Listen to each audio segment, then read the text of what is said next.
आपके subject IC का आज हम नेक्स्ट लेक्चर स्टार्ट कर रहे हैं। जो आपका लास्ट लेक्चर था उसमें हमने यूनिट 2 स्टार्ट की थी और यूनिट 2 में हमने स्टार्ट किया था कंट्रोल रेक्टिफायर, जिसमें हमने बताया था कि जिस तरीके से आप डायोड का यूज करके रेक्टिफायर बनाते थे, अब यहाँ पे हम क्या कर रहे हैं, एससीआर का यूज करके रेक्टिफायर बना रहे हैं, है ना। रेक्टिफायर का फंक्शन क्या होता है, जो भी एसी सिग्नल होता है ना, एसी को डीसी में कन्वर्ट करने के लिए हम यूज करते हैं रेक्टिफायर का। तो यहाँ पे जितने भी हम रेक्टिफायर सर्किट बनाएंगे, जिस तरीके से आपने डायोड में पढ़ा है half wave rectifier, full wave rectifier, बस यहाँ पे डिफरेंस ये होगा कि हम यहाँ पे एससीआर का यूज करके बनाएंगे।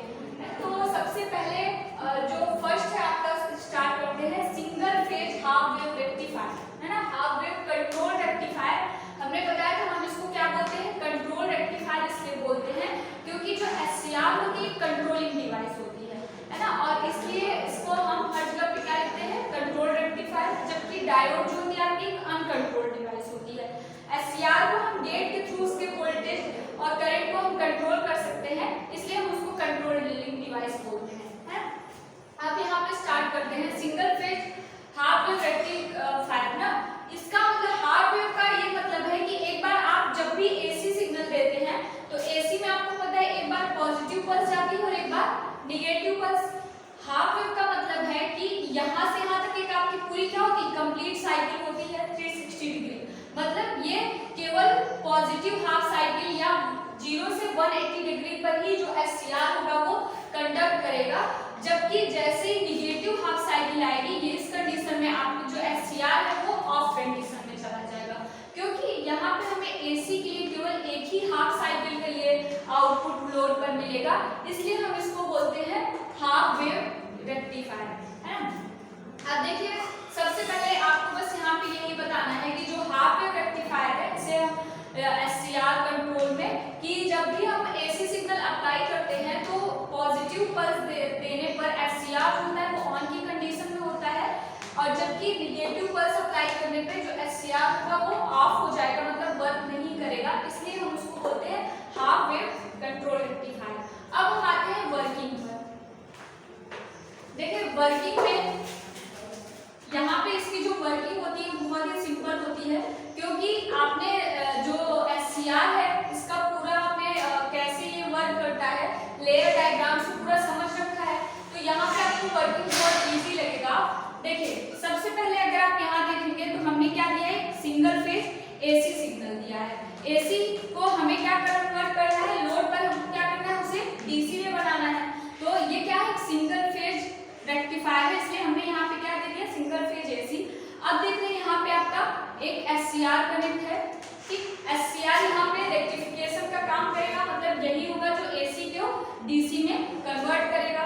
उसके बाद यहाँ पे देखिए हमने एक फ्री व्हीलिंग डायोड लगा रखा है। यहाँ पे इस जो डायोड का नाम होता है हम इसको बोलते हैं फ्री व्हीलिंग डायोड। देखिए इसका फंक्शन क्या होता है, आपको कल जब मैं फेज कंट्रोल बता रही थी तो वहां पे हमने फायरिंग एंगल की बात की थी, मतलब एससीआर जो होता है जब तक कि अपने फायरिंग एंगल पे नहीं पहुंच जाता है, मतलब एससीआर में एक वर्ड आपने पढ़ा था फॉरवर्ड ब्लॉकिंग मोड, मतलब एससीआर क्या होता है, फॉरवर्ड बायस में तो हो जाता है लेकिन वो कंडक्टिंग स्टेट में तब तक नहीं आता है जब तक कि फायरिंग एंगल पे वो ना हो जाए, जैसे यहाँ पे हमने कल भी दिखाया था इस तरीके से है, जैसे ये 0 पे स्टार्ट कर रहा है यहीं से आपका एससीआर एक्चुअल में ऑन हो जाना चाहिए, लेकिन यहाँ से नहीं होता है, क्योंकि जो जंक्शन आपका जो बीच वाला जंक्शन होता है J2 जिसको हम बोलते हैं, एससीआर में आपको ऑब्जेक्टिव से J1, J2 और J3 तीन जंक्शन होते हैं। जो J2 होता है ये रिवर्स बायस में होता है, ये एससीआर को ऑन नहीं होने देता है, तो इसी वजह से कुछ टाइम गैप हो जाता है, इसी को हम फायरिंग एंगल बोलते हैं, है ना। उस फायरिंग एंगल पे क्या होता है, सर्किट में थोड़ी बहुत करंट फ्लो होती रहती है। अब उसी करंट के लिए इस हम डायोड को लगाते हैं यहाँ पे जब एससीआर को प्रोटेक्ट करने के लिए, है ना। उस कंडीशन में जो आपका डायोड होता है, जो आप देखते हैं थोड़ी बहुत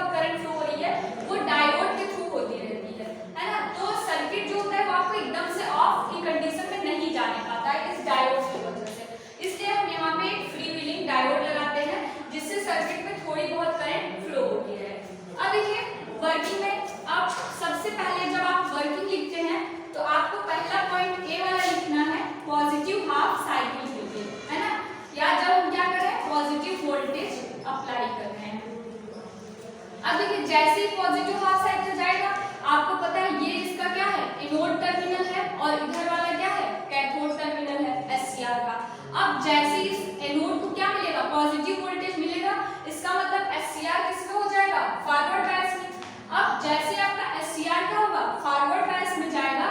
लेकिन आपको पता है कि अगर हम एससीआर का लेयर डायग्राम यहाँ पर बनाएं, पीएन और पीएन, आपको पता है कि जैसे ही इस यहाँ पर इस पी को क्या मिलता था, पॉजिटिव वोल्टेज मिलता था, ये जंक्शन आपका फॉरवर्ड बायस में, एन को क्या मिलेगा, एक कैथोड को निगेटिव मिलेगा, तो ये भी क्या हो जाएगा, फॉरवर्ड बायस में। लेकिन ये क्या होगा, रिवर्स बायस में रहेगा, क्या, क्योंकि यहाँ पे आप देख रहे हैं एन टर्मिनल है और एन को क्या मिल रही है, पॉजिटिव वोल्टेज।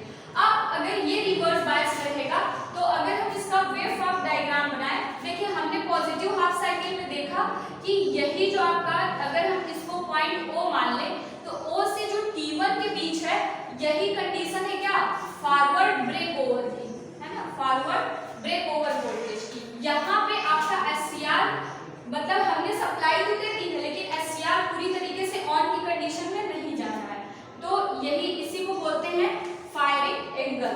जैसे ही यहाँ पे आएगा फायरिंग एंगल, मतलब हम क्या करेंगे, गेट के थ्रू कोई भी जैसे हमने गेट की ट्रिगरिंग की बात करी थी, ट्रिगरिंग मेथड में मैंने आपको कई सारे टाइप्स बताए थे कि आप या तो गेट के थ्रू क्या करें, एक पॉजिटिव पल्स अप्लाई कर दीजिए या इसमें फॉरवर्ड वोल्टेज अप्लाई कर दीजिए, तो एससीआर का जो ये जो जंक्शन J2 है, ये किसमें हो जाएगा, फॉरवर्ड बायस में हो जाएगा, और तब आपका जो एससीआर है वो पूरी तरीके से ऑन की कंडीशन में हो जाएगा।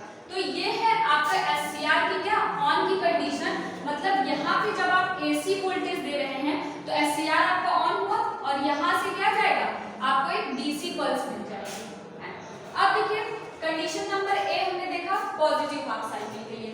अब अगर हम कंडीशन बी देखते हैं निगेटिव हाफ साइकिल के लिए, है ना। निगेटिव हाफ साइकिल का मतलब क्या है कि ये वाला वोल्टेज तो हमने अप्लाई कर दिया, अब हम ये negative half cycle voltage apply कर रहे हैं। अब देखिए क्या होगा, एससीआर के एनोड को क्या मिल जाएगी, यहाँ पे निगेटिव वोल्टेज मिल जाएगी, और जैसे ही निगेटिव वोल्टेज होगी, जो आपका एससीआर है ये क्या हो जाएगा, ऑफ हो जाएगा, क्योंकि जंक्शन जो J2 और जो J3 है, ये क्या हो जाएंगे, दोनों ही रिवर्स बायस हो जाएंगे, और रिवर्स बायस की कंडीशन में जो एससीआर होगा ये ऑफ हो जाएगा। अब देखिए जैसे ही ये यहाँ पे ऑफ होगा, मतलब यहीं से एक ओपन सर्किट बन जाएगा। अब जब ये ओपन सर्किट हो गया, तो यहाँ से आपकी करंट पास ही नहीं होगी। देखिए फायरिंग एंगल एक यहाँ पे टर्म जो हमने बताया है, जितना ज्यादा आप फायरिंग एंगल को बढ़ाएंगे, उतना ज्यादा आपको आउटपुट वोल्टेज कम मिलेगी। मतलब फायरिंग एंगल बढ़ाने का मतलब क्या है कि एससीआर उतना ही टाइम लेगा अपने उस J2 जंक्शन को फॉरवर्ड बायस करने में। इसलिए हम यहाँ पे कोशिश करते हैं कि जो फायरिंग एंगल हो उसको कम से कम रखा जाए, इससे आपको वोल्टेज ज्यादा मिलती है। ठीक है, अब ये रही रिवर्स बायस की कंडीशन। इस पूरे कंडीशन में एससीआर क्या है, ऑफ की कंडीशन में है, इसलिए यहाँ पे आपको कोई भी वोल्टेज नहीं मिल रही है, इसीलिए हम इसको बोलते हैं हाफ वेव रेक्टिफायर, क्योंकि यहाँ पे हमें एक ही हाफ साइकिल के लिए आउटपुट लोड पर मिल रहा है। तो यहाँ पे हमने देखा हाफ वेव रेक्टिफायर के लिए। हाफ वेव रेक्टिफायर में सबसे पहले आपको थोड़ी डेफिनेशन लिखनी होती है, उसके बाद आपको कंडीशन ए और बी बताना पड़ेगा कि पॉजिटिव हाफ साइकिल में क्या हो रहा है, निगेटिव हाफ साइकिल में क्या हो रहा है, और थोड़ा सा आप फ्री व्हीलिंग डायोड को बताइएगा। मतलब जैसे ये देख रहे हैं आप, जब आप रिवर्स बायस करेंगे तो रिवर्स बायस से जब निगेटिव वोल्टेज यहाँ पे आएगा, तो ये देख रहे हैं आप कैथोड है डायोड का, और जब ये डायोड का कैथोड है तो इसको जैसे ही निगेटिव मिलेगा, जो आपका डायोड है ये ऑन हो जाता है ना। ऑन होने की वजह से ही जो आपका जो जंक्शन ये जहाँ पे J3 है, जब आप जंक्शन J2 रिवर्स बायस की कंडीशन में जब फॉरवर्ड बायस में जाता है, तो वहां पे ही उसको जो डायोड होता है प्रोटेक्ट करता है, इसलिए हम इसको फ्री व्हीलिंग डायोड को लगाते हैं। तो ये रही आपकी वर्किंग। अभी इसके बाद हम पढ़ेंगे फुल वेव कंट्रोल रेक्टिफायर।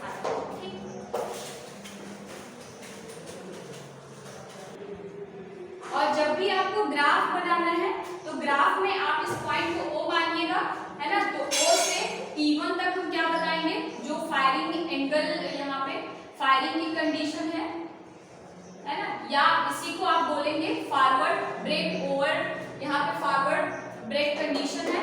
उसके बाद यहाँ से अगर हम T1 से T2 तक जाएं, T1 से T2 तक यहाँ पे SCR आपका ऑन कंडीशन में होता है, मतलब ये क्या है आपका फॉरवर्ड कंडक्टिंग मोड हो जाएगा।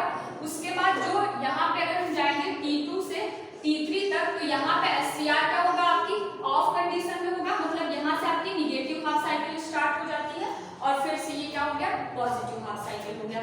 ओके, तो नेक्स्ट क्लास में हम फुल वेव रेक्टिफायर पढ़ेंगे, सेम ऐसे ही उसकी भी वर्किंग रहेगी। तो नेक्स्ट लेक्चर में हम अगला टॉपिक स्टार्ट करेंगे। Okay, thank you.